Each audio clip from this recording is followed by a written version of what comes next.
The Articulate Coven is the original, unofficial podcast and fan community for Anne Rice's Interview with the Vampire and Anne Rice's Immortal universe from AMC and AMC Plus. Welcome to the Articulate Coven. We are your hosts, Ashley Wright-Eiler. I'm Joel Sharpton, and we are the Articulate Coven. Oh, Ashley, first and foremost, I want to wish you a very happy anniversary. You and thank you. Mr. Ashley Yes. Brett Eiler celebrated 17 years of blissful marriage. Is that right? Yes, it's true. It's true. All the bliss. We're 17 years in, so high fives, and we had some really great champagne, and we're going to go to New Orleans in a couple of weeks. So, booyah. That's going to awesome. do it up That good is and proper. Awesome. Congratulations. Yes, thank you. Thank you, fine sir. I appreciate it. We are back to discuss the first season of AMC's and Anne Rice's Interview with a Vampire. We've been watching it on AMC Plus, but you've also been able to watch it on cable. And now, hopefully, it'll start We're to all caught up. trickle out. Yeah, everybody's all caught up. It's trickling out across the world. International markets are getting it, and there's a lot of buzz. Basically every outlet in the world got to interview all of the cast and the writers and everybody else this week. There's been a ton of press that's come out about it. As it's clear, AMC is pleased with the response, and they've begun to pump money into the next phase of this thing. Says good things about season 2, right, Ashley? Yeah, we're looking forward to it. And I'm sure I'm not the only one that has completely run through all your free articles and hit all the paywalls. I hit Variety's paywall today, and I was so pissed. There was like 3 articles altogether. Oh, I should get a subscription. We're all going to have to sign up for trials like we did for right. AMC. This is going to be the TV series that causes us all to go into subscription overload, because we're going to add like a couple of things here and a couple of things there. First and foremost, before we get into our discussion of the season overall, we've got some great feedback from our Facebook group that I wanted to highlight as we kind of work through every episode individually. And then at the end of the episode, we're going to get to some season 2 speculation and just overall series speculation as we begin our preparation now for the Mayfair Witches coming in January of 23. But before we get to that, we've got an announcement to make. Ashley, you and I are actually not done talking about Interview with the Vampire yet after this episode. No, we are not. We're gonna do a little more talking about it. So I teased this actually. If you follow us on Twitter, I mentioned a few weeks ago, maybe perhaps something interesting fell into my inbox on Twitter. And it did indeed fall into my inbox. And here's what it is. We got asked if we would be interested to host a couple of discussion club chats, live streams on the Dorian app. I think we even mentioned Dorian way back in the beginning of this show. AMC partnered with Dorian for an official fan fiction community and opportunity. You can actually go in and use elements that are created by the Dorian team every week. They created such cool art. Right? Such good. And there's like 2 different awesome styles too. There's a very realistic style, and then there's a more cartoonish style you can choose from if you prefer. But either way, they've got these backgrounds and the character elements and character animations that go along with it. And then in my parlance, I've been calling this sort of like a webcomic builder. You know, like that's the way that I would think about this. I've always had these. I've often had really cool ideas. Oh, that would make like an interesting like three panel webcomic, or maybe even a longer story, an ongoing story. And I'm not an artist, so I've never even tried to do something like that. That's the Dorian what's so app cool gives you the about opportunity this. to do that. Yeah. It gives you the opportunity to, no matter what your skill level is, to kind of dabble and play in this world that we are all getting to have so much fun in again. And they're also going to have those same connections with the Mayfair Witches storyline coming in just a few months. So again, this is going to be an ongoing relationship with AMC, we think. Dorian reached out. They said, hey, we want to sort of highlight the discussion going on around the show. And not just that, but actually they've got some connected fan fiction official storylines that are going to continue in the off season. We're going to have the creator of that storyline involved in our first discussion. These are coming up next week, next Monday night, the 21st, and then November 28th. Those are our 2 discussion clubs. There'll be 2 more following that, but the 2 we're hosting are going to be the 21st of November and the 28th of November. The link and the information is in the show notes right now for this episode, so you can go there. But we'll also be posting that to our social, our Twitter and our Facebook over the next, week or so to get you ready for that. And if for any reason you can't be part of the live stream on those Monday nights, we will have an audio recap for you that will be right here. I'll just caution you, it's not going to be probably the same quality of audio that you're used to in our regular episodes because it is a live stream. I'm not even positive 100% on how we're capturing it currently. This is all kind of a trial and error deal. New mystery for us. It's so much fun. Yeah, exactly. Adventure. But I will do my best to get that up for you after the fact. So be aware.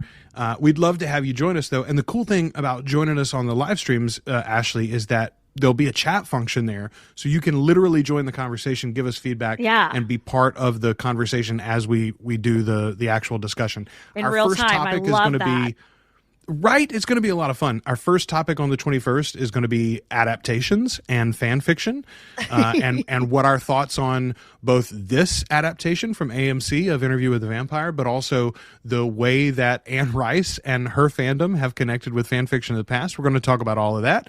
And then on the 28th, we're going to talk about toxic relationships. I don't know why that would be connected to this series, Ashley. No one knows. No one knows. But we'll do some research and figure it out. Nothing to knock that into my head. Yeah. We're excited.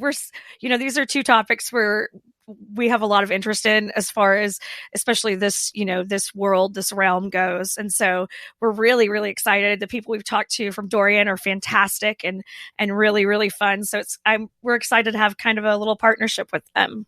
That's, again, it's going to be the November 21st and November 28th at 5 p.m. Eastern. That will be our live stream discussions on those evenings. Please come and join us. And we'll get info on the other episodes as well, so that you have that too, because they're all going to be really fun. And they're all, well, I think one might be about female characters and representation of femme characters in this world, and in other worlds that we enjoy escaping into. So I think everyone is going to have a really great time. If you haven't had a chance to check out the app, do. It's really fun, really cool, very user friendly, even for my Gen X ass. Yeah, no, I agree. I strongly agree. I was a little intimidated at first, but I think it's going to be a lot of fun. And I want to make sure that if you're available, you come and join us for that. All right, let's get into this thing, Ashley. Yeah. First and foremost, let's talk about, as we've sat with it, we've read some of the coverage. Like you said, it's been in, especially Variety. There were a ton of things. Variety's what got me today. I read a great article today. I think it was like TV Insider. I linked that in the Facebook group too. There's been so much good press, so much good word from Roland Jones and from the other writers, as well as from Jacob and Sam, especially at the top. But also Assad has done a lot of press in the last week. Now finally he's been unleashed. Yes. What are you thinking now as we've sort of sat with it? We begin to digest this part one of Interview with the Vampire. I really, really love the Armand casting. I've really going back through and rewatching it. I'm all in on this. I am ready for it. He's going to be a real pain in our asses, and I'm excited to see it. I went back through and watched, and I was really trying to pay attention to figure out if they had tricked us at any point.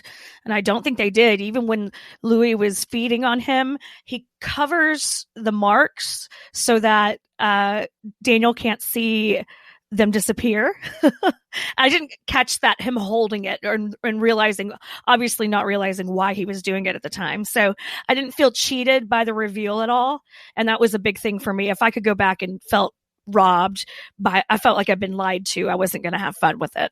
Oh, I would strongly agree with that. And so far on my rewatch, I agree. I haven't been, there's nothing that I feel cheated by. I will say I'm only up to episode 3 I've finished the season. I know it all now.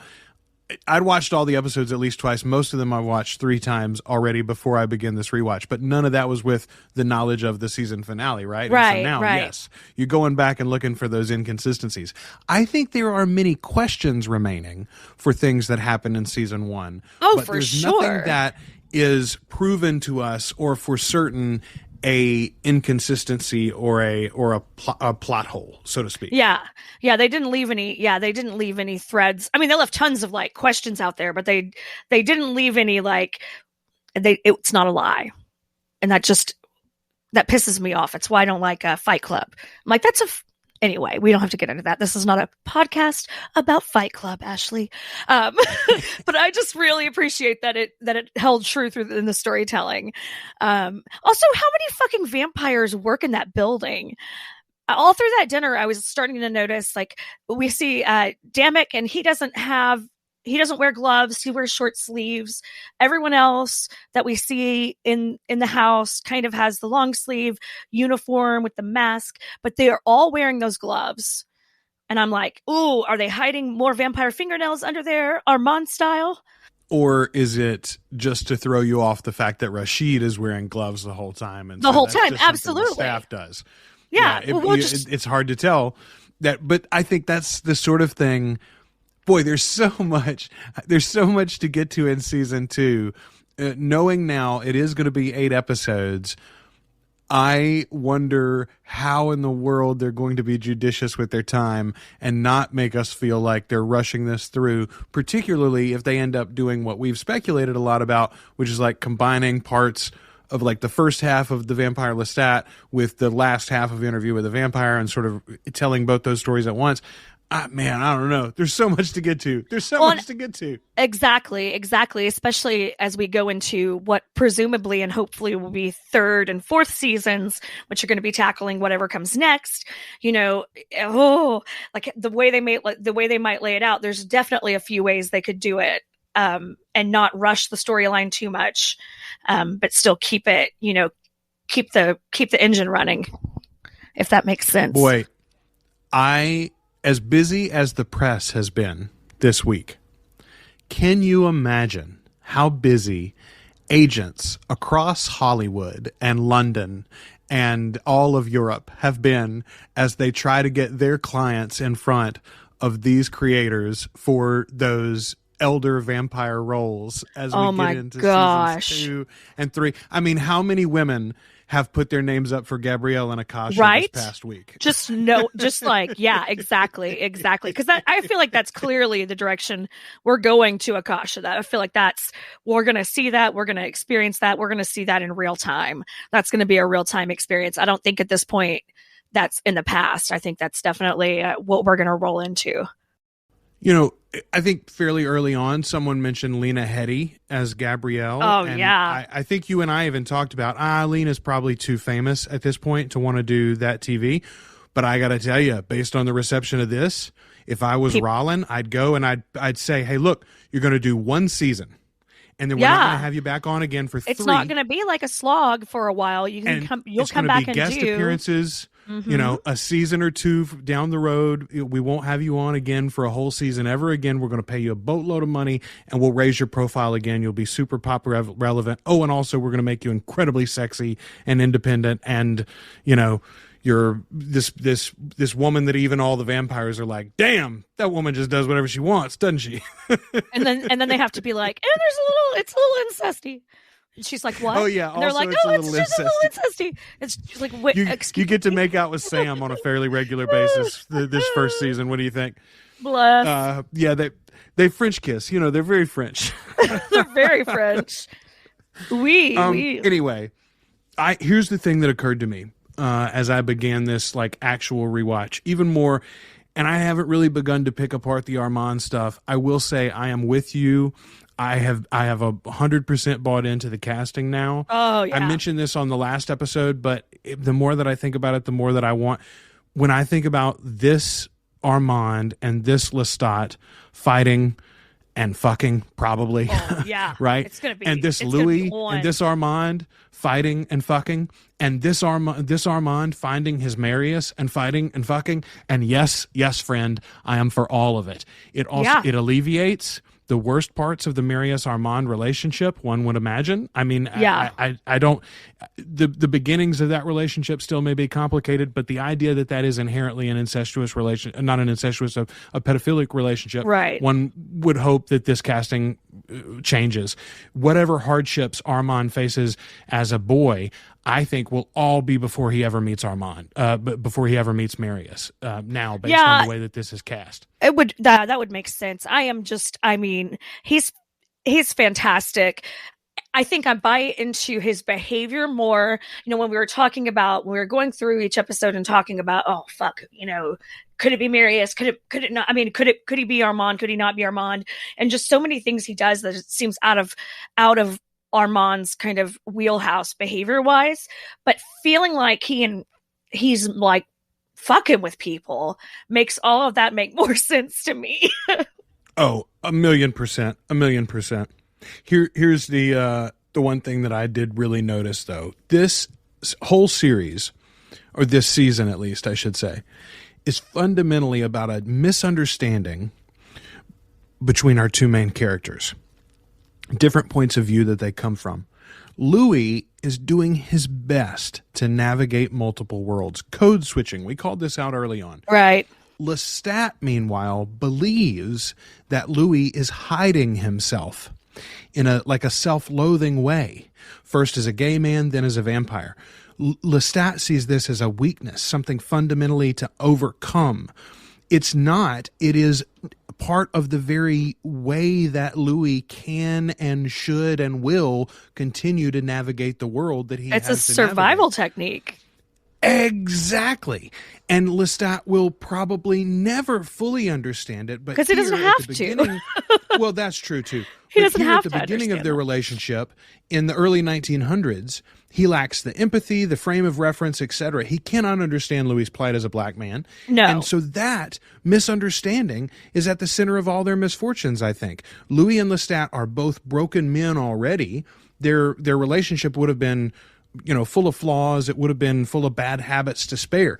But it's that misunderstanding, I think, that means they can't figure it out and make it work, at least at this point in history. I am still a Lestat shipper. I believe this is where this show goes. I think the forever. two of them will end up, indeed. I think the two of them will end up together even multiple times throughout the series. But here, it cannot work. It is inherently broken from the beginning because of that misunderstanding. One of them thinks it's about code switching. One of them thinks it's about self-loathing and self-denial. And that's it, man. That's it.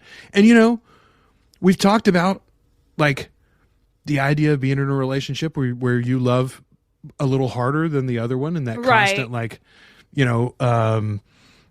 questioning and oh boy, is today the day, is tomorrow the day, shifting temperatures within the relationship. And that's that's a shit way to be sometimes, though.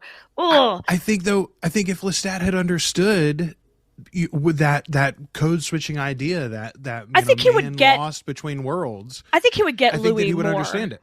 I think he would understand Louis more, but I also think Louis does have, especially as far as the moralities of his essence of who he is as a vampire. I mean, he still has that underlying feeling of not belonging, and this is a really great way to kind of express, because we've talked about how when Anne was writing this book, Louis was her. She was Louis, and I think that to show kind of someone whose perspective isn't always seen, a grieving mother, a black man, it just is. It kind of gives you a chance to see something like this through a different perspective, a different lens that is still kind of relational in a way.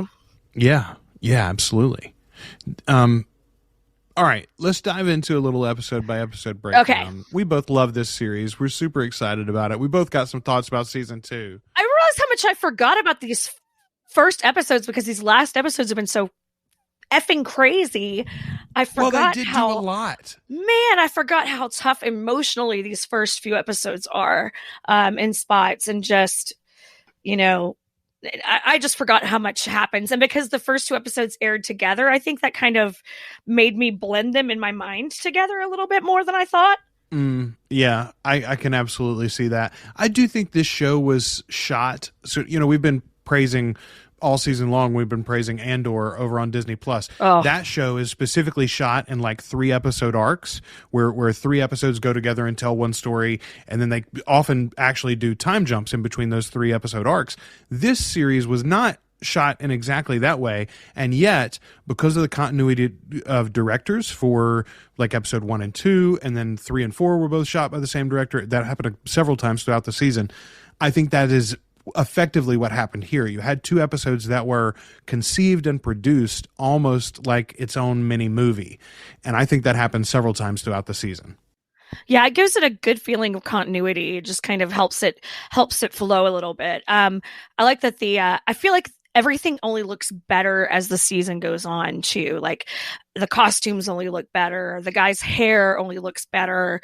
You know, the settings look better, look a little more lived in, you know, and it is true it's showing the passage of time, and it's probably, you know, symbolically on purpose showing, you know, how these relationships are deepening and changing in a lot of ways and are hitting these hard spots and these difficult, you know, time periods for them. It really tells a great story. The scenic artistic design of the whole thing. It's just top notch, absolutely from top to bottom. By the way, we didn't mention this. I was supposed to. There is an extra special episode from AMC. Even if you're not an AMC Plus user, this aired on cable, I think, right after the finale episode aired. But in case you missed it, there's a link from YouTube. You can find it on our Facebook group.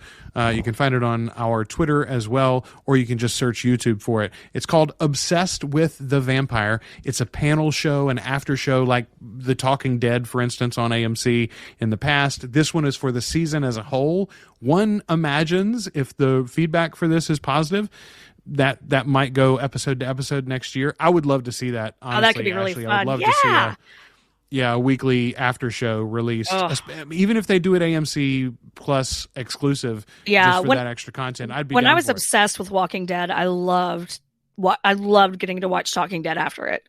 Well, and the cool thing that they can do that a show like ours would never be able to do, and this is one of the values that it brings, is they can bring in a handful of celebrities who are also fans and who have genuine things to offer about the show. But it's so cool. You know, I think about Yvette Brown, right? Yvette Brown was on so many episodes of The Talking Dead, and she's a great fan, but she's also a celebrity. I would love to hear what she has to say about this show, you know? Yeah, so, absolutely. Anyway, no, yeah, that's definitely go check out.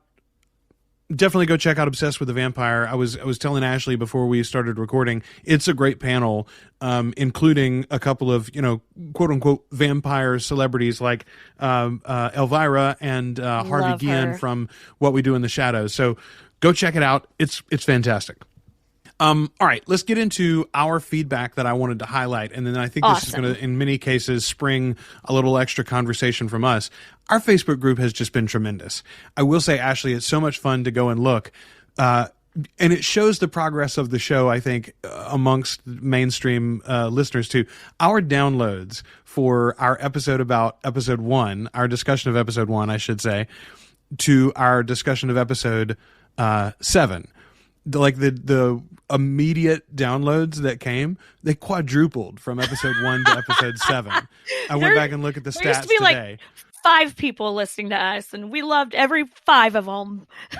Yeah, well, there's a lot more than that now, and the same thing happened in our comment thread too. You go back and you look at the spoiler thread for episode 1, and there's like 12, 15 comments.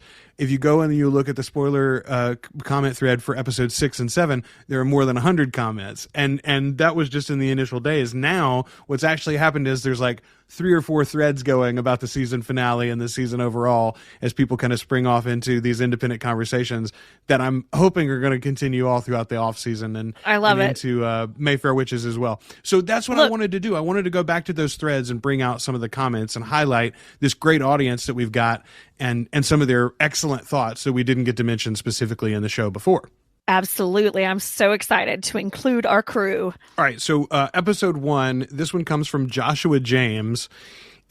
He says, when Lestat gets lost in reverie, he seems truly old. He is kind of battered at this point and seems like he's not doing too well emotionally. The mention of Nikki without saying his name just broke my heart. all the Anne Rice references throughout the episode, like the little drink, etc., were perfect as well. Couple of things here. I absolutely agree. And this is something that I think, especially as the season went on, you and I sort of started talking about less, because this Lestat is so similar in so many ways to book presentations of Lestat. Yeah. We miss the fact occasionally. We did mention it a few times, but this Lestat has actually been a vampire for a full century, longer than he was in the books before he made Louis into a vampire. So this Lestat has gone through some shit. And he talks about how afraid of loneliness he is. And I do think that when he says that, that's genuine. That's genuinely what, at this point, he fears. He craves companionship. He needs companionship. He needs Louis. He needs him at this point, in his life. I think that was really, really clear on my rewatch too. That's a really good catch. Those are the times that when he's pensive and he's more withdrawn, you do feel his age a lot more. You do feel a calmer, more mature version of him, pensive almost. Now on the flip side, we did get some recent feedback as like the overall season has wrapped up from a couple of folks in the group. I was thinking specifically about Rashad Bell. He said he at this point, he commented on this like 3 days ago. He hadn't seen the finale at this point. And overall, he was just saying that, this doesn't really feel like Anne Rice to me. Yeah. I think this comment from, and by the way, there's nothing wrong with that opinion, Rashad. You're absolutely get to feel however you want to feel about this show, and all of you do, and especially the folks who we can see it, we understand. Yeah, no, right. Like we get it. It is we a big know it's change. Different. Yeah, it's a lot. That very thing we just talked about. The book Lestat has basically 11 years from creation to creating Louis, and so all of his trauma with Nikki and with Gabrielle and with Magnus and then with Marius, all of those things happen. Bam, bam, bam, bam, bam, bam, bam, bam, bam. His fights with Armand, and then he moves to Louisiana, and suddenly he falls in love with Louis and this tumultuous relationship. And then he spends this largest amount of time, 60 some odd years, with Louis and Claudia in New Orleans. This show, Lestat, that is not the case. He's spent much more time as a vampire without Louis than he has with Louis and Claudia here. And so that's a big change. It's not just the race thing. It's not just the time frame. It's all of the changes that spin up from that. Those are big life experiences, things that happen, and there's something to be said in the novel about how those things happen in such rapid succession. How and he does seem much more vulnerable. Also, you buy that Louis has that attitude that he was better than him, and I think that's kind of an interesting, that interesting way to show how the story is being reframed and the characters are being reframed, because it's the second chance at this interview. And even there's, even along in a later episode, and not to skip too far ahead, but, Daniel's comparing what he said then to what he's saying now and how different it is, and I think that this is kind of one of the explanations as to why the changes have been made, if that makes any sort of sense at all. I've had too long to think about everything, so I'm rambling now like a lunatic. No, not at all. But to sort of answer Rashad, and I said some of this in the comments at the time, but my thought is answered, or his consideration there is answered to me by Joshua when he talks about all these references from episode 1, things like the little drink, things like the reference to only killing the evildoer. They don't use that phrase because it's Louis that says it here, not Lestat as he does in the books. Later, things like Louis correcting Daniel, it's not the flying gift, it's the cloud gift. Mm-hmm. All of these things are very direct pulls from Anne. Then we go further than that. We think about the language that we reference so many times. All of the titles, many of them actually said aloud in the show, those were pulled directly from Anne's language, herself. Sections of dialogue in the opening episode, there are parts from the confession scene that come straight from the book. There are the big section there on the balcony in the final episode that we talked about last week. that comes straight out of the book. Oh, It's actually, so awesome. I didn't realize that at the time, by the way. It's the melding of two things. It's Louis talking about New Orleans to Armand in Interview with the Vampire, and it's Lestat talking about New Orleans when they're getting to the Interview with the Vampire section of the Vampire Lestat. So it's both of those sort of put together through the voice of Lestat in that episode. But I'm saying, they're using her language. They are. You listen to them and when I say them, I mean here the showrunners, but also the cast. You listen to them in their interviews and their press coverage. All of them revere Anne. And while Christopher may disagree, you may disagree individually, Anne may have disagreed if she was around, what they are attempting to do, they say it over and over again, what if Anne was writing this as a TV series for the first time in 2022, right? That's what we're trying to do, taking all of these stories and all of these ideas and putting it as a television adaptation, which is its own thing, in 2022. What does that look like? We think it looks like this. And I think, honestly, so far, they've done a damn fine job. We'll see how it lands. This is just part one of the whole, kit and caboodle. So and they're going to hold everybody's interest. And they've got to keep everybody on board. So, I mean, I know that they are going to take good care of the material, and I hope that they don't forget about, the fans as they go along. Yes, absolutely. Well, I mean, like you got to keep dancing with the one what brung you. Absolutely. This fandom. Our asses are showing up. Yes, but I'm saying we've all done a good job of showing up, supporting, sharing this show with friends and family members and old Anne Rice heads and mainstream fans alike, zombie fans and everybody else. Stick with us then. Don't leave us astray, and stop worrying about what the fans think and stop worrying about making this a good adaptation just because you've had a little success now. Because I guarantee you, they'll walk away from it just as quickly if you do stop caring about Anne and what would Anne do, so to speak. In the episode 2, let's move to episode 2 here for a minute. In that thread feedback, I called it.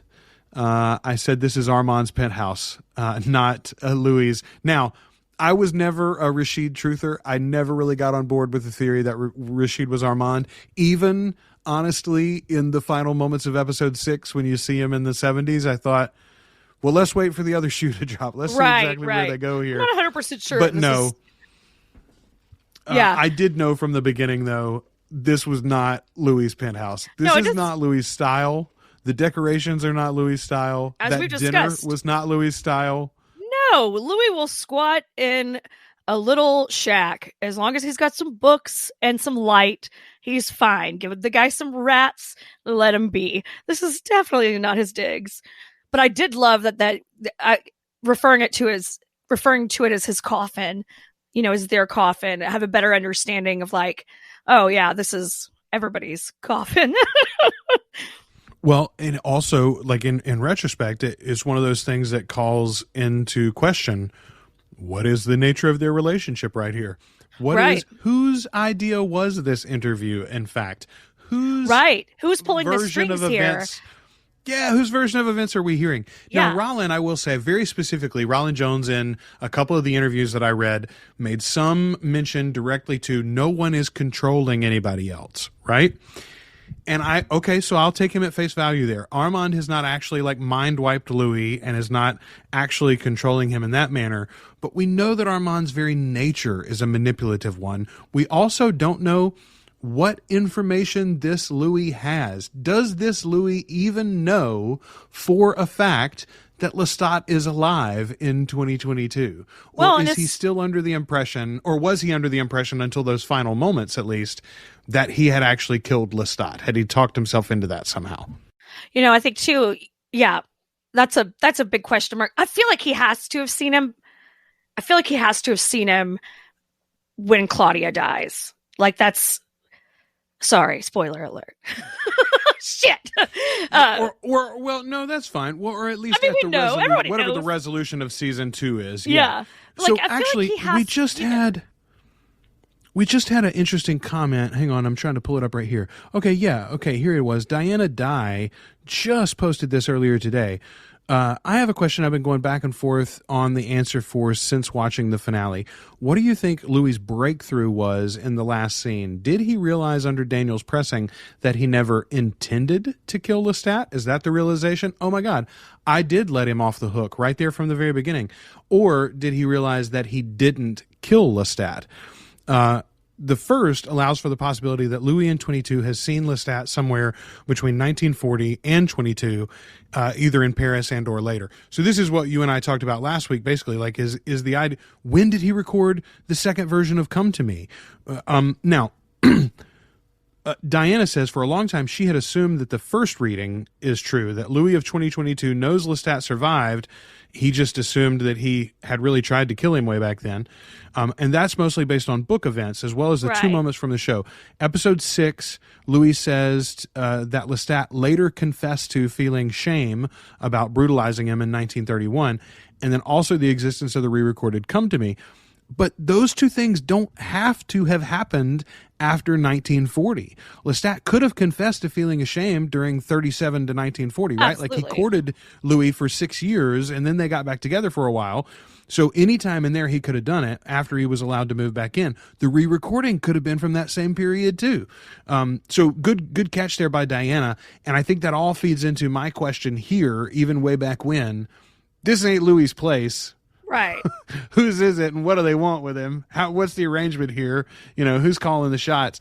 I feel like Louis has a lot of answering to do in the next season, but so does Armand. So do these showrunners, and I think we're going to get a lot of those answers even as we barrel straight into the beginning of season 2. The other comment that I wanted to pull out from this episode 2 thread was from Erin Conlon. She says, I don't care what Louis said. Singing off key is truly offensive. And if I had the means to dispatch an offender, I'd take it. Hashtag Team Lestat.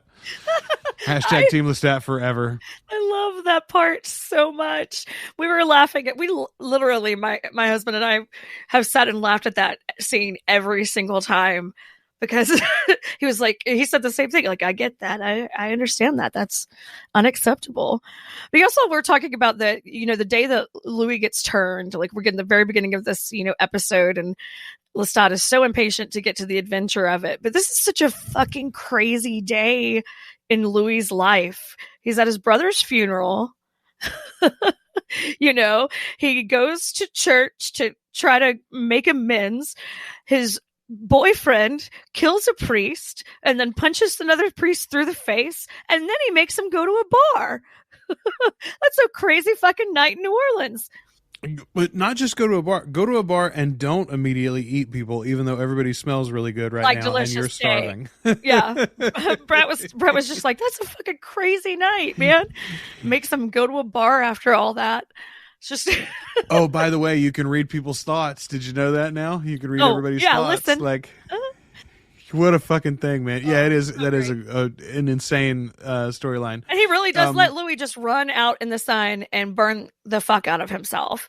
And that was crazy hilarious to me this time too. I was just like, that's kind of Lestat the brat kind of behavior to me. Like, oh, you gotta learn somehow.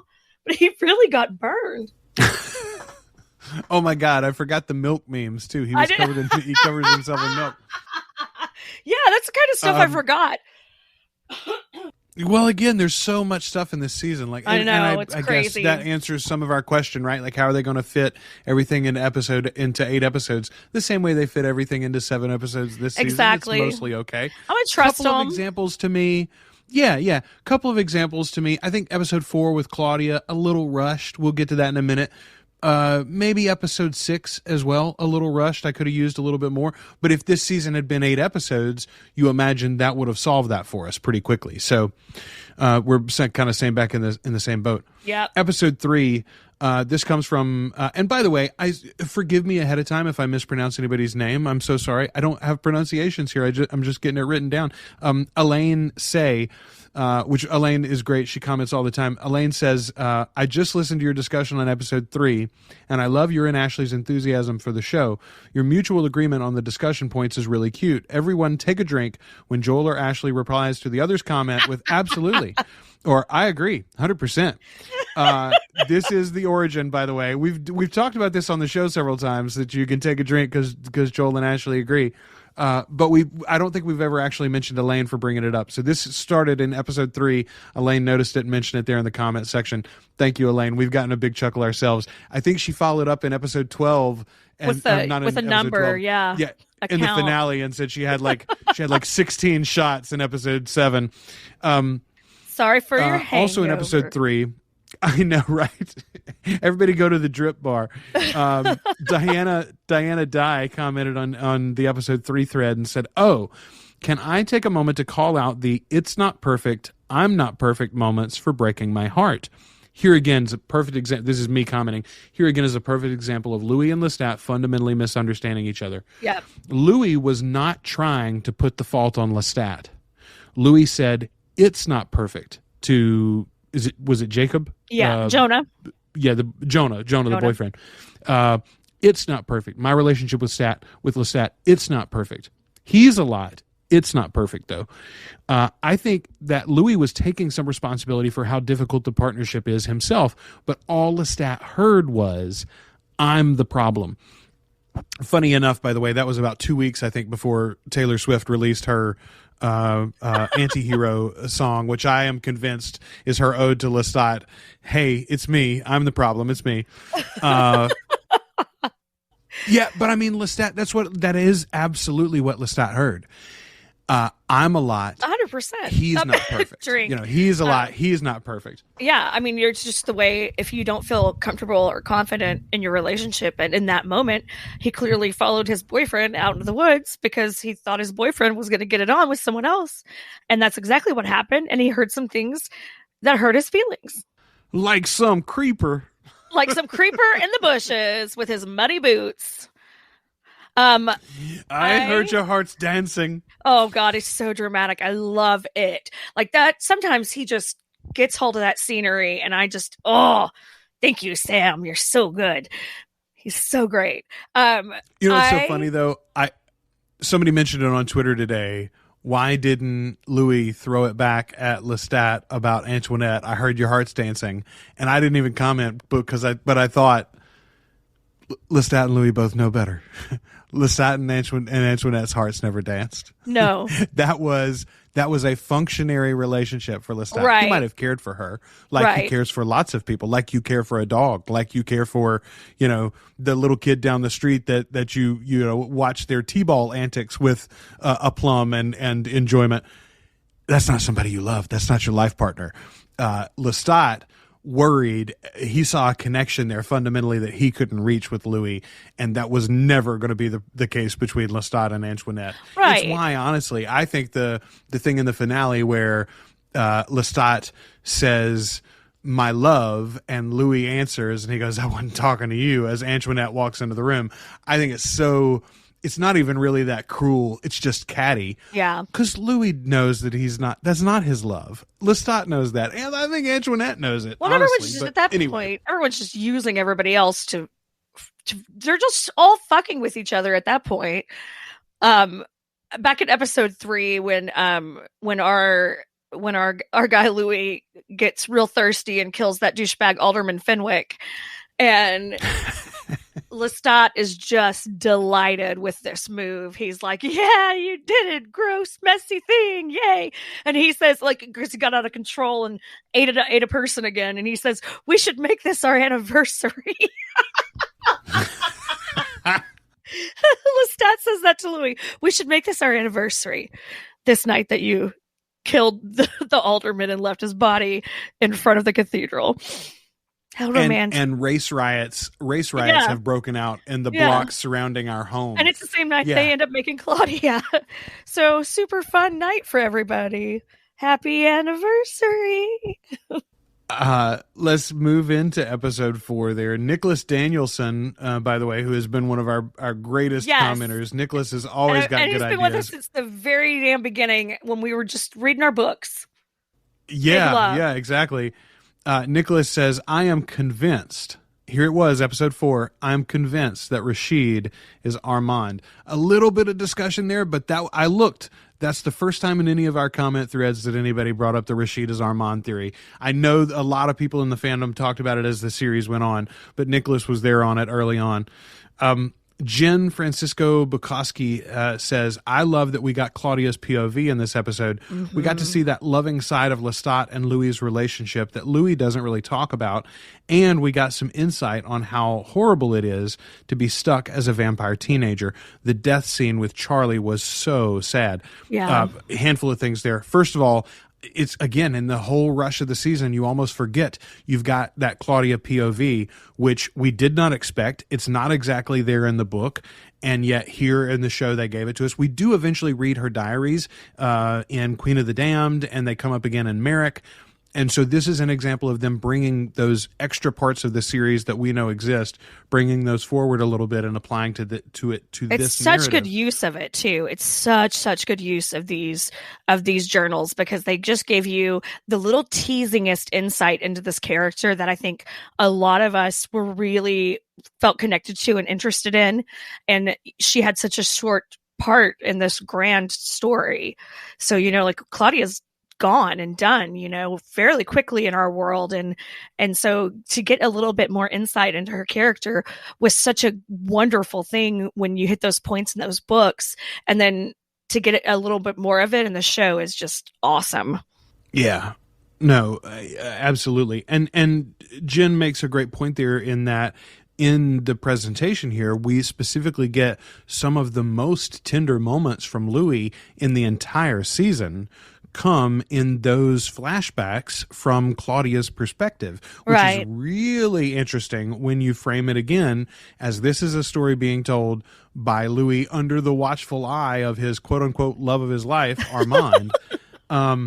I mean, again, it just makes you wonder, like, whose story is this exactly? Because when Claudia's telling it, it was sort of different. You were a little lovey-dovey, whereas the rest of the time, he's always so distant. I mean, we talk about the fact that he never actually says "I love you" to Lestat. To Lestat, ever. The closest he gets to Lestat's face is, or on screen at least, is in the finale episode when he calls him "my love" as he's handing him the poisoned boy.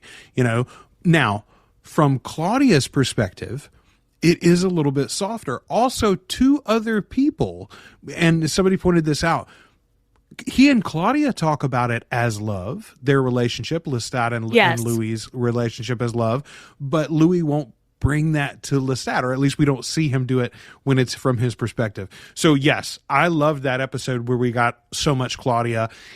And it did make, if you think about it, they could have done the Charlie storyline without her diaries, but it wouldn't have had the weight, right? Because we wouldn't have watched her fall in love with Charlie. You have to watch the build, and you have to watch the build to it, because she is having so much fun at the beginning of that episode where she's like, well, I thought I was dead, but these devils saved me, so here we go. And and she's having so much fun while she's still a kid, and then she just literally emotionally outgrows herself. It's this in the saddest way, where it's just I can't even wrap my head around the shittiness of my future, but she is having so much fun at the beginning of the episode, and they are also happy. And it makes it all the more heartbreaking when the wheels come off the bus, when she says, all the easy times stopped. Yes. Yeah. I was rereading this comment from episode 5 from Liz Sakali. The deception is what keeps things interesting. Everyone is playing a character. Yeah. Everyone wants to be the main character of their own story, and everyone's POV shifts the narrative. Trust no one. Right. Boy, we talked about, I think there are no reliable narrators. Yeah, I think episode 5 was the I think the name of that is Unreliable Narrator, the TV series. Right. I mean, that may as well have been the name of this show, but that comes, I think that is even more so reinforced through that Claudia POV, which made, by the way, the little hint that we might get Lestat's POV with the Lestat handwriting inserts into the diary. Right. Even though that turned out to just be a prop error, supposedly. That made that all the more realistic and tantalizing, because we had gotten Claudia's POV when we didn't expect it. And so those things sort of built one on the other. But this and my series, thing was like, I never caught a good a good look at the date, if there was a date in there, and if she used every page in her books. But Lestat had her diary, one of her diaries at some point. I mean, theoretically, he could have had. He could have just added something to it. Written something any else. Of the diaries left, any of the diaries left in New Orleans, he would have had probably for decades. Yeah, theoretically, if he wanted them anyway. So yeah, it's I think we still may. I'm gonna keep my inquisitive eyebrow raised. Yes, but they know they learned they couldn't fuck with us with that. They're like, oh shit, can't put that clear of an Easter egg. Yana Deidre Leseva says, I want to know what the first 3 rules were for taking Lestat back in. Right. I think he may have recorded his own voice version right then and there, knowing or counting on how Louis would destroy the Antoinette version. Louis' poor-ass vampire Bond excuse for being fitfully jealous is adorable. The Antoinette affair sort of seems to me like Lestat's version of Claudia's "Who am I supposed to love?" outburst, with this intruder literally in his lover's head, even when they're supposed to be their most intimate, and him, Louis, actually listening to her. It is not surprising that Lestat would look for adoration he craves elsewhere, and keeping a piece on the side that gives it to him consistently is in line with that, as is using pieces of her voice, her finger, to try and keep his real family together. Such a veritable mixture of monster and human. Oh, bravo, Yana. Yeah, really, some really good stuff there. Now, I will say, I think the recording has to happen at a different time because and we talked about this in the comment thread too, the quality of the recording is different. There's full orchestration on the second one, where it's just, like a band instrumentation on the first one. I think those are at different time periods, and I think that hints to another story for Louis and Lestat that we'll get somewhere down the road. But otherwise, I think Yana had some really, really interesting insights there, and there's so much from this whole back and forth of, I love you, but this is what I want, and okay, that's great that that's what you want, but that's not what I need. All of those circular push and pulls on the relationships in here, the Louis-Claudia relationship, the Lestat-Claudia relationship, the Lestat-Louis relationships, in the future, the Louis-Armand relationships, the Armand-Daniel or Louis-Daniel relationships, potentially. Y'all, don't shit where you eat. My God. Yeah, I know, right? Sorry. And then this one from Rachel Nance. She says, all I'll say is, Armand. Oh, bless us all. Adrian Harrison commented and said, I have to give props to Claudia, though. I really disagree that Claudia is out of her realm regarding Lestat and that he is playing a game with her. I think she truly has played him. This was in episode 6. The comment thread for episode 6. She says, I think she's truly played him. I mean, we know from the books that she tricks him outright. Right. The only reason Lestat survives is because he has stronger powers than Claudia or Louis understood, not because he was smarter than her. If he had been younger or hadn't drank the ancient blood, he'd have been toast. That's what's going to make the upcoming scene so delicious, because Lestat is really not going to see this coming. And Adrian, you may have gotten a hint of what was coming in episode 7 that the rest of us even overlooked, even book fans. Rollin had this sort of twisty-turny narrative for the finale. We all thought the plan was X, and then Lestat's into that plan. He knows that already, has sussed it out. And so here's a second layer. What's so funny, Ashley, I noticed in some of the coverage that has come out in the past week, Sam apparently was convinced that the audience was going to have smelled all of this out and know exactly where it was going. And he was impressed that it played out as well in the final version as it did. It was so great. It was such a fun little, a fun twist to it. And it wasn't, it upped the stakes a little bit more. Not that the situation needed it, but it did up the stakes a bit more. Yes, absolutely it did. Jared Rackler, another frequent commenter, some great thoughts from Jared throughout the season. He said about episode 6, I loved this episode. Farid is such a weird inclusion. I was really hoping for Armand or Marius. I sincerely hope that Rashid is not, and here's a slight spoiler for the Prince Lestat trilogy, I sincerely hope that Rashid is not a Replamoid and that the Great Convergence has nothing to do with the Realms of Atlantis storyline that Anne Rice included in the final books. I hated that story element. Listen, Jared is not alone. Very frankly, it's some ancient alien shit. I'm gonna be real. I read that and I was like, "Excuse me, I'm gonna have to go get some more information." And this heifer had to go look up some spoilers for that. I was like, "So there are 3 books in that modern trilogy, and the final trilogy. I have all of them in my house too. The Prince Lestat and the Realms of Atlantis, and then Blood Communion is the final one. Prince Lestat establishes the modern day storyline and circumstances, basically, and how all the vampires get to there. Very cool, mostly action oriented, awesome. There are things, though, that bleed in from that into the second book, Realms of Atlantis, where this entire storyline takes place that actually gives us an even more ancient origin for the vampires. Right. It takes us back from 4000 BC with Amel and Akasha. We go back even before that and learn, there's more to this story. Where does Amel come from? Aha. And honestly, Blood Communion again, the events of Blood Communion flow out of the events of Realms of Atlantis and Prince Lestat, and yet these storylines, that sort of like what is the origin of Amel and that what happened before, those sorts of things don't really matter, honestly, in the final book. So a lot of people that don't like the Prince Lestat trilogy as a whole still end up really enjoying Blood Communion because it takes that modern storyline and like all the vampires now living in this chateau of Lestat's and his ancestral home, and yet they don't include some of the ancient alien shit that people kind of think is hokey. So I would counsel you that if you listen, that is a little hokey. I'll grant you that's true.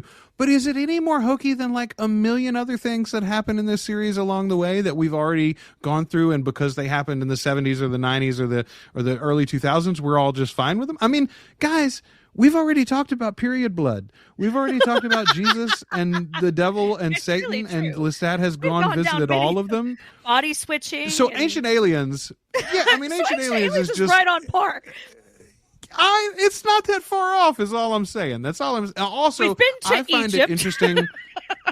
I find it interesting for her to do the things that she does in Realms of Atlantis, while also having done the things that she does in Memnoch the Devil, while also having a Jesus that is actually the Son of God in your universe. Like all of those things together is like. I mean, did you think that all through, Anne? How does that all work exactly? But never. Yeah, we've got a lot of books and a lot of seasons to get before we get there, so don't worry about it. Don't worry about the aliens yet. We're going to be fine, kids. Look, we're going to be 7-8 seasons in before Ancient Aliens is a concern at all, and at that point, I mean, look at what The Walking Dead has done in the last few seasons. Yeah. You can go a lot of crazy places once you're 10 seasons in. All right, let's just wait for it. Search Party had the best twist of all time, so. You're like the third person in the last few weeks who has mentioned Search Party to me. I guess I got to go look at it. Does that feature maybe from Arrested Development? Is that the lead on that? Oh, I don't know, because this is where I'm gonna get outed as someone who has not watched Arrested Development. Yeah. Oh my goodness! I know. Okay, I know. Right, well, there we go. I'm sorry. We both got homework to do. I'll fix it. I'll fix myself. I'm sorry. But yeah, no, Search Party's super fun. Highly recommend it. But it has the best like wild ass twist like that, where you're just like, whoa, that's not where I thought we were going. So I look forward to the aliens. There you go. You got a lot to look forward that's to. Right. Episode 7, the comment thread there was full of good stuff. Faye Q says, R.E. Rashid Armand. Are we going to see Armand using a blender in season 2? He was definitely taking on beverage and refill duty earlier in season 1. So it might already be a habit of his. Ashley, a lot of the fandom was like, oh, Rashid's Armand. And the other half of the fandom would immediately go, Armand would never walk around as houseboy. Armand would straight up be fascinated with a bar set, though. And he was. You talk about shaking martinis. And he is. Homie. In episode 3, lurking in the damn background, making drinks. I had not thought about it, but here, Fake Cute, they were on it. They totally knew the answer. Oh, so funny.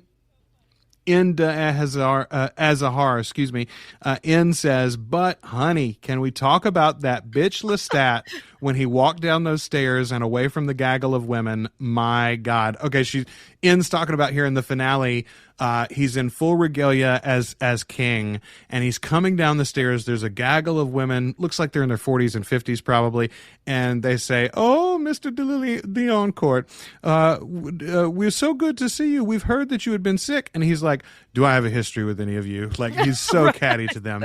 And they're like, "Oh, we're the opera club, but it has been a decade or so." And they're all just like feigning for him. He quickly turns around at the bottom of the stairs. He's like, "Which one of you did I take under the stairs during that terribly boring speech?" And I love the woman in the front. She was like, "Ooh, it was me. That was my husband speaking, my late husband. But they absolutely right. Ian got it.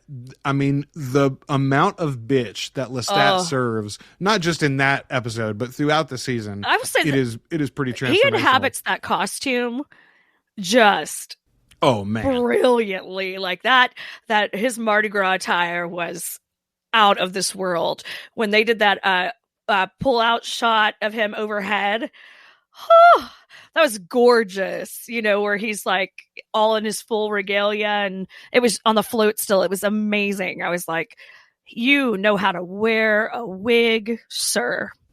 Oh, man. Here's a thought that I had during our off week here. Last week, we did talk about the fact that the Mardi Gras ball was such a great idea, and how it seems like a kind of a waste that we never got that in the books, or that Anne hadn't thought about it.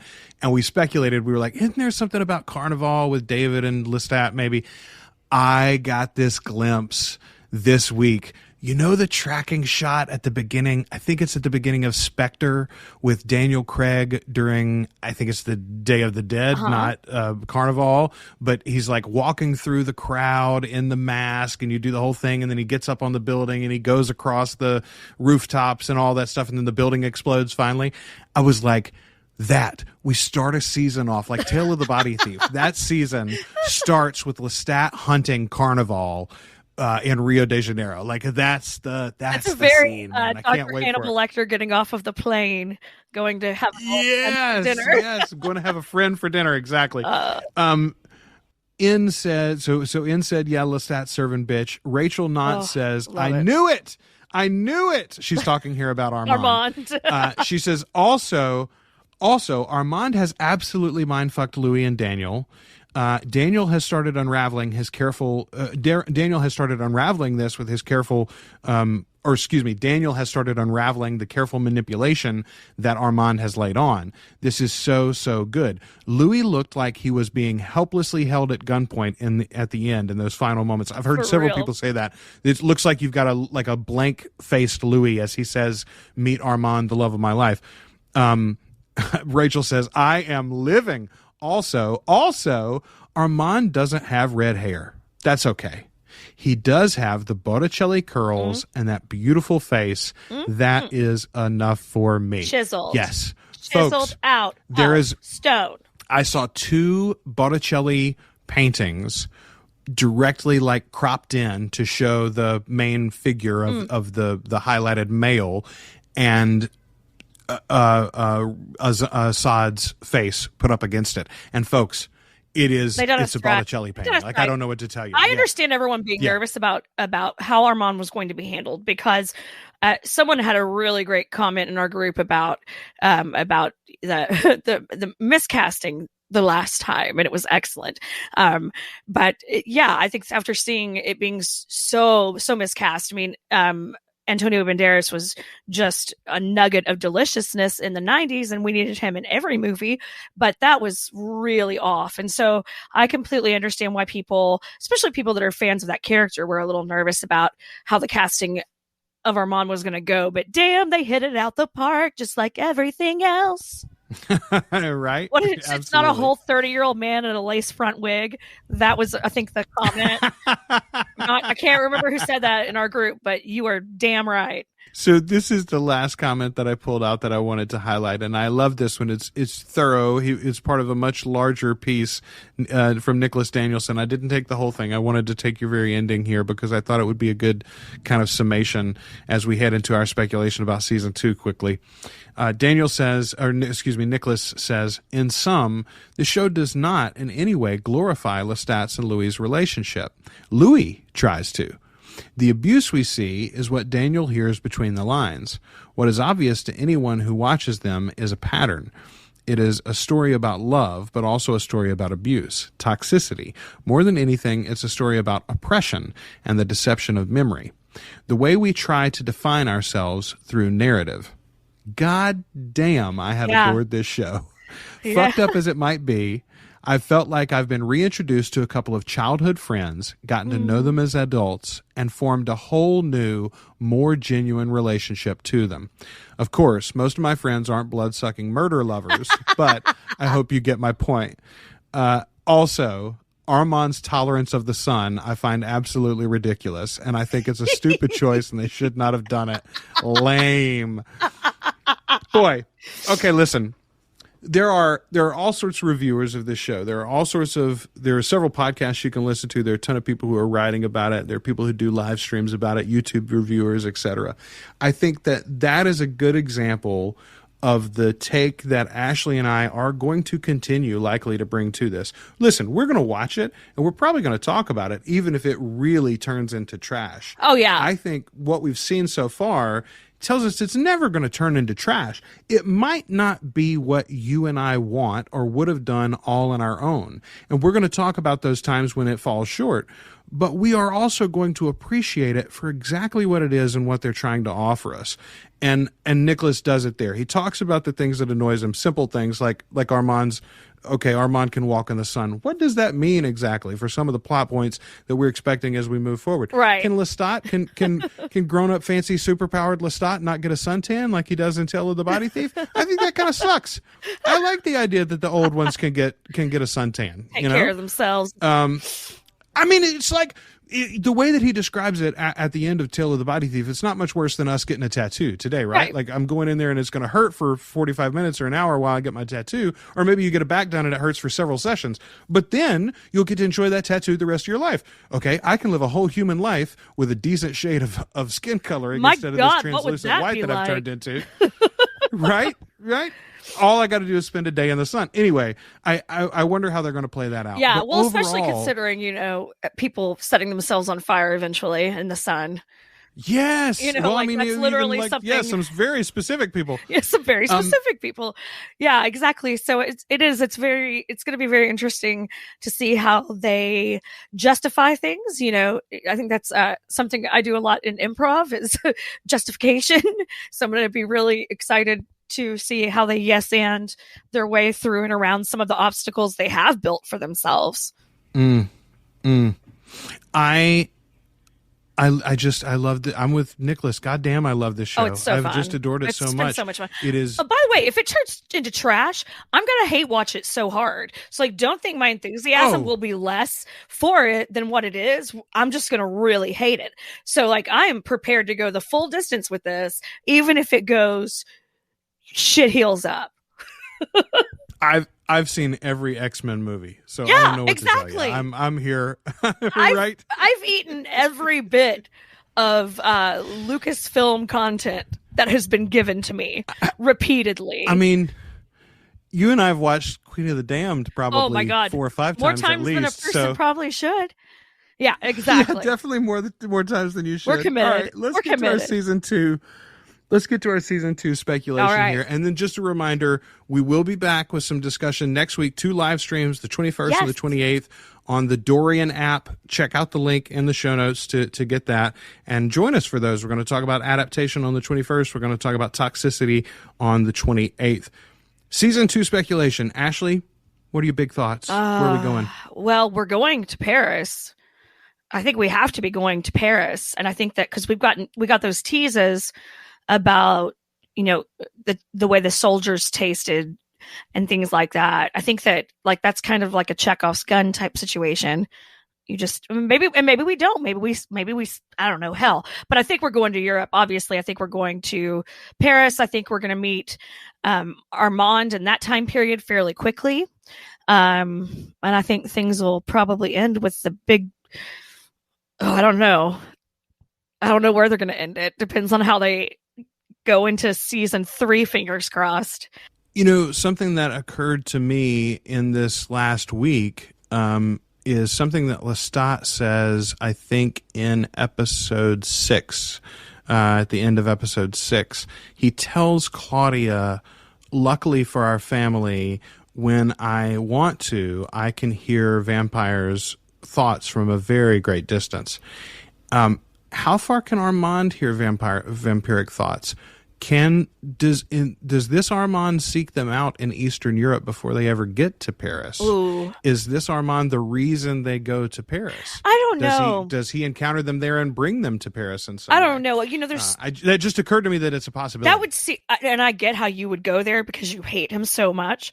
But like, I think part of the deal with Armand and the way things turn out with Claudia and Louis and Armand and Lestat, I think that Lestat has to be the one that drives that action. I think that's really because there has to be a real reason that's horrible enough for Louis to truly break with him for a good amount of time. You know what I mean? Like, he already gets the shit beat out of him and he's almost killed, but he does, you know, begrudgingly accept him back eventually. And they do decide to kill him, but he just throws him into a coffin he can get in and out of into a dump. So to me, it's like there has to be something to drive a wedge between them to get us to the point where our Louis would ever refer to Armand as the love of his life. I do think the two of them are likely to see each other in season 2, even in the flashback storyline, the 1940s I do. storyline. I agree. I think I have to. But I wonder if that won't be until basically the resolution of the thing. I wonder if we won't get, even if we don't actually get the Vampire Lestat storyline where, you know, we see his mortal life compressed into season 2 as well.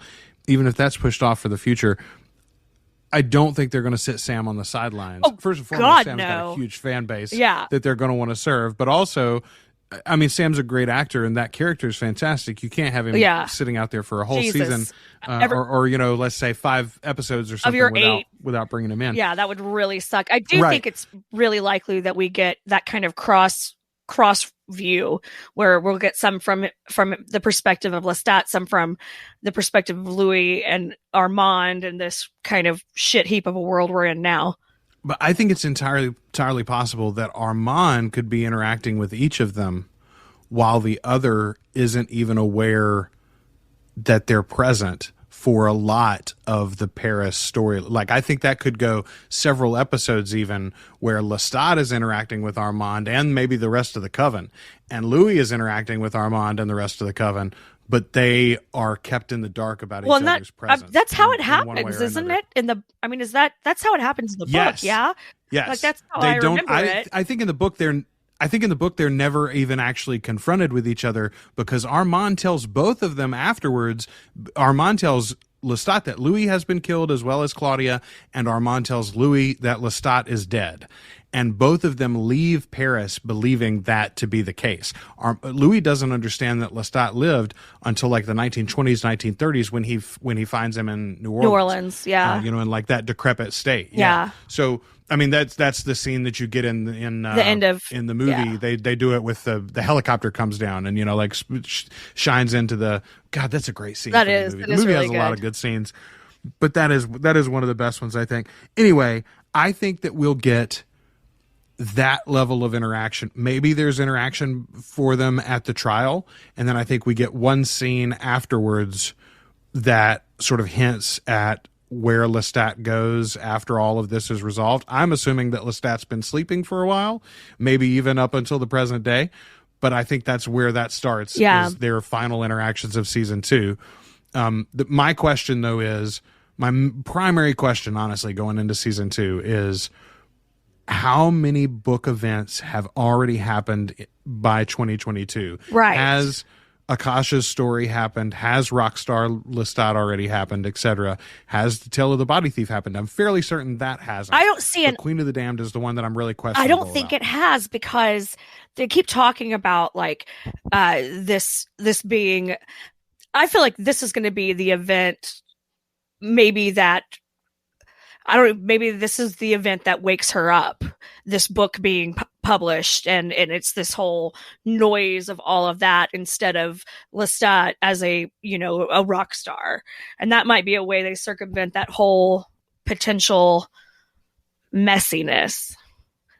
Because they do talk about so much about like, this is basically suicide by book, suicide by vampire is what is happening if he publishes this, and that they're going to come here and they're going to crawl up the walls, and that just sounds like a real, like, this is going to be one of those earth-shaking, earth-shattering kind of moments in time. Man, I hadn't thought about it before, but Ashley, just as you were saying it just then, and maybe again, this is just my Armand hate, how much of that is Armand blowing smoke up Louis' butt? Oh, could totally be. They're going to come kill you if you write this book. Yeah. I'm the only one that can protect you. The only place you're safe is if you stay here in the penthouse. Absolutely. That's our guy. Sir. Interesting. So my primary question, though, going into season 2, other than that, is are we going to get the vampire Lestat as part of season 2, that mortal life of Lestat, or are we going to have to wait still longer to actually meet Nikki, to actually meet Gabrielle? Is that still a season 3 project?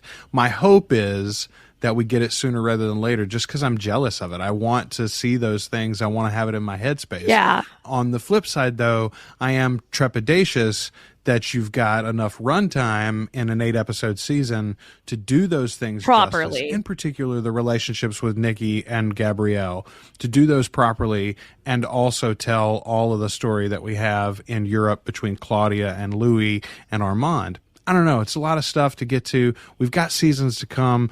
And then, of course, I'm still on board saying I think we need a Lestat titled series at some point. So, yeah. Do you save that stuff? Do you keep it back and make those folks all series regulars on Lestat series when you spin it off 3-4 down the road?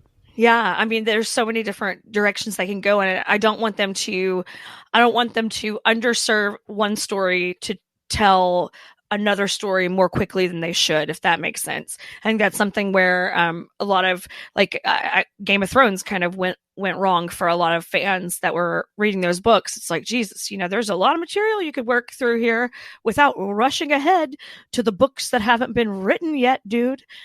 So I think that I don't want them to rush in the wrong way, but I am anxious to get to the next stories. It's we're gonna get greedy. Hopefully they churn out the content and we get to stay greedy. That's thank you for my show title. I appreciate that. I don't want to rush, but I am anxious. Yes, that's it. It's the biography. That's it, folks. That's the way we feel about it. That's the way we feel about it, man. All right, I tell you how we feel about it. We love it. We love the show. We love what AMC is doing. Casting, I love the Immortal universe. Some new teasers out this week for Mayfair Witches, by the way. Looks really good. A few little hints at some things that I hadn't seen in earlier trailers.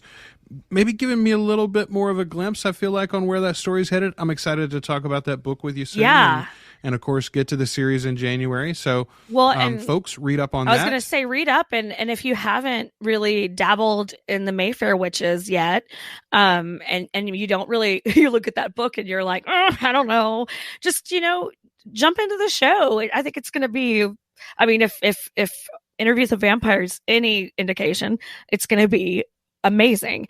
It's going to be well done. It's going to be well cast. It's going to be well produced, and it's going to be an absolute awesome ride for all of us. So I think that even if it's not your cup of tea yet, give it a little nibble and see what you think.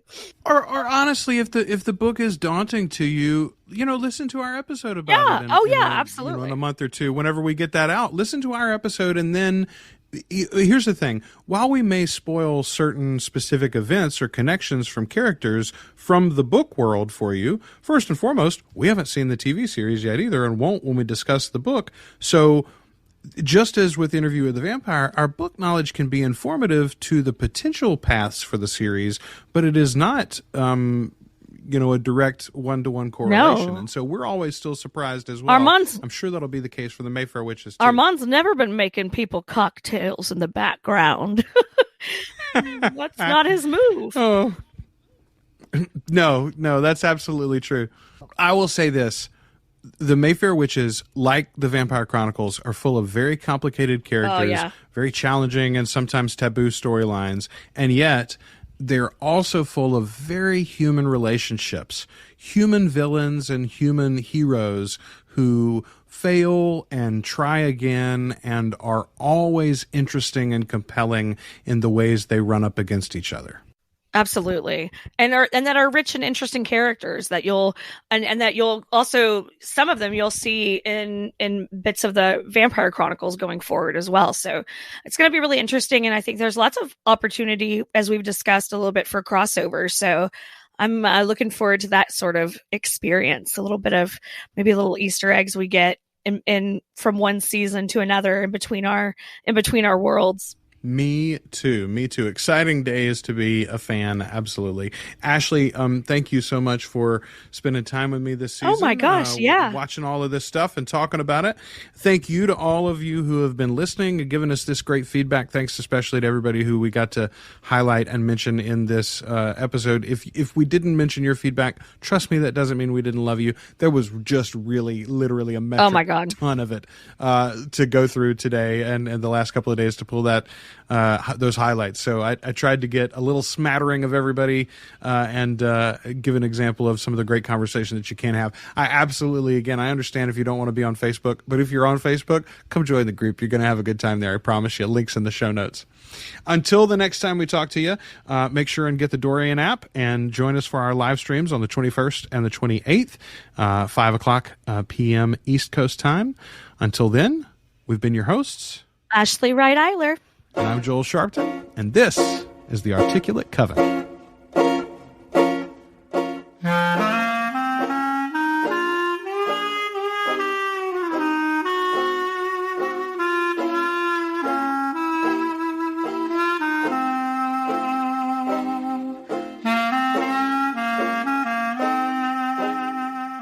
Thanks for listening to The Articulate Coven. You can join our community on Facebook by following the links in the show notes or searching for Articulate Coven on Facebook. You can subscribe to the show in Apple Podcasts, Spotify, Google Podcasts, or at articulatecoven.com.